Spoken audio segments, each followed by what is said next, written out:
بسم اللہ الرحمن الرحیم نحمدہ ونصلی ونسلم علی رسولہ الکریم اما بعد فاعوذ باللہ من الشیطان الرجیم بسم اللہ الرحمن الرحیم۔ میرے نہایت ہی واجب الاحترام معزز سامعین گرامی، اسلامک ٹی وی دیکھنے والوں کو میری طرف سے السلام علیکم ورحمۃ اللہ وبرکاتہ۔ میرے معزز سامعین گرامی، آج میرا موضوع ہے کہ رمضان المبارک کے مہینے کی تعریف اور رمضان المبارک کے روزے کب فرض ہوئے اور ان کا فائدہ کیا ہے،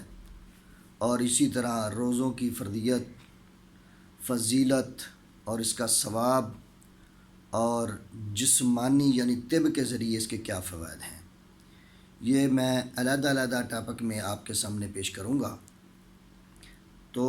میرے نہایت ہی واجب الاحترام معزز سامعین گرامی، روزہ کی ابتدا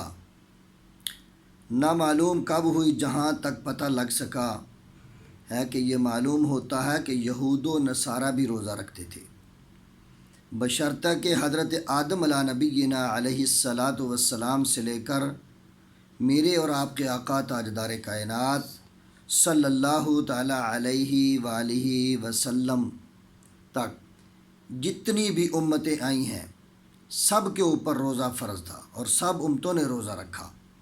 چاہے جن کے پاس آسمانی کتابیں آئیں انہوں نے بھی روزہ رکھا، جن کے پاس آسمانی کتابیں نہیں آئیں انہوں نے بھی روزہ رکھا۔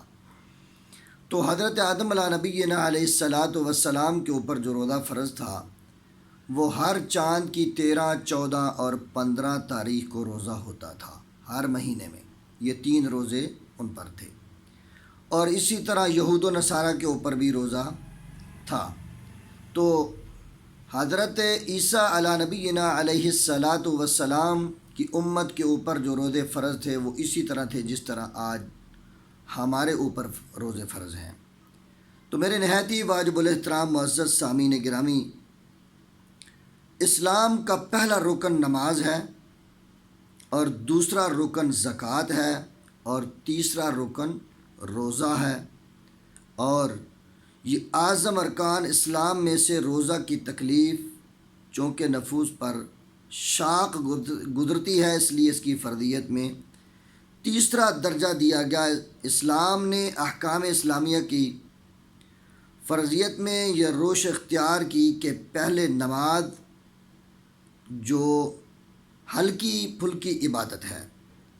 اور اس کو فرض کیا، اس کے بعد زکوٰۃ کو، اور زکوٰۃ کے بعد روزوں کو۔ حدیث شریف میں بھی یہی ترتیب نظر آتی ہے کہ یہ ترتیب در ترتیب جو اسلام کے رکن آئے مسلمانوں کے اوپر فرض ہوئے، یہ ترتیب بر ترتیب آئے۔ رمضان کے روزے ہجرت کے دوسرے سال فرض ہوئے، جب میرے اور آپ کے آقا تاجدار کائنات صلی اللہ تعالیٰ علیہ وآلہ وسلم مکہ چھوڑ کر مدینہ میں ہجرت کی۔ تو ہجرت کے دوسرے سال ابتدا میں اسلام میں جو چاہتا تھا روزہ کے بدلے دونوں وقت ایک مسکین کو کھانا کھلا دیا کرتا تھا، یعنی کہ جب بھی کوئی آدمی روزہ کا وقت آتا، روزہ کا ٹائم آتا، روزے آتے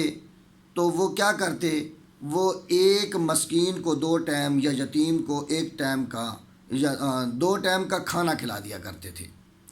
تو اس کے بعد جب یہ آیات شہر رمضان الذی سورۃ البقرہ کی آیت نمبر 185 نازل ہوئی، اور اس میں حکم دیا گیا کہ جو تم میں سے یہ مہینہ پائے وہ رمضان المبارک کے مہینے کے روزے رکھے، تو روزہ کے بدلے مسکین کو کھانا کھلانا موقوف ہوا اور روزہ رکھنا فرض ہو گیا۔ اس سے پہلے کوئی روزہ فرض نہ تھا، لیکن بعض علماء کہتے ہیں کہ عاشوراء کا روزہ فرض ہوتا تھا ہر کسی کے اوپر۔ اور اسی طرح میرے نہایت ہی واجب الاحترام معزز سامعین گرامی، یہ جو عبادات اللہ رب العزت نے ہمیں عطا کی، اللہ رب العزت ارشاد فرماتا ہے کہ اے میرے بندے، جو بھی تو اس روزے کے علاوہ تو جو بھی عبادات کرتا ہے تو جنت کی لالچ میں کرے، تو جس چیز کی لالچ میں بھی یعنی تو عبادت کرتا ہے میں تجھے اس کا اجر اور ثواب دیتا ہوں، اور یہ خاص الخاص روزے کا ثواب ایک ایسا ہے کہ یہ ذمہ میں نے، اس کا اجر میں نے اپنے ذمہ لیا ہے، یا میرے بندے کو پتہ ہوتا ہے کہ میرے بندے نے روزہ رکھا، یا مجھے معلوم ہوتا ہے کہ میرے بندے نے روزہ رکھا ہوا ہے۔ تو نہایت ہی واجب الاحترام معزز سامعین گرامی، یہ روزہ اللہ رب العزت نے اس کو خاص الخاص عبادت میں شامل کیا کہ میرا بندہ جب روزہ رکھتا ہے تو اس کا اجر و ثواب اس کو میں خود ہی عطا کرتا ہوں۔ تو ایک جگہ میں لکھا ہوا ہے کہ اللہ رب العزت نے ارشاد فرمایا کہ میرے بندے، کیا تو نے میرے لیے خاص جب روزہ رکھا تو اب تو مانگ، کیا مانگتا ہے، میں تجھے اس کا اجر کیا دوں، اور تو نے جنت لینی ہے تو میں تجھے جنت دیتا ہوں۔ اعلیٰ جنتوں میں سے اگر تو جنت حاصل کرنا چاہتا ہے تو میں تجھے اعلیٰ سے اعلیٰ جنت عطا کروں گا۔ جنت الفردوس اگر تو مانگتا ہے تو میں تجھے جنت الفردوس عطا کرتا ہوں۔ لیکن اس وقت بندہ کیا کہے گا؟ اے میرے رب کریم، میں نے جو روزہ رکھا،